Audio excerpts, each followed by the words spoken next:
आज देखते हैं अपने को टार्च कैसा मिलेगा, चलने लायक रहेगा कि नहीं रहेगा, वो टार्च चालू करने के बाद पता चल जाएगा।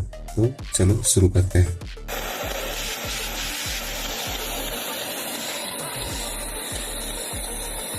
भाइयों ये टार्च वाइब्रेट बहुत हो रहा है और आवाज भी बहुत आ रही है। लगता है इसका नोजल साफ करके धागा डाल के फिर से सेट करना पड़ेगा।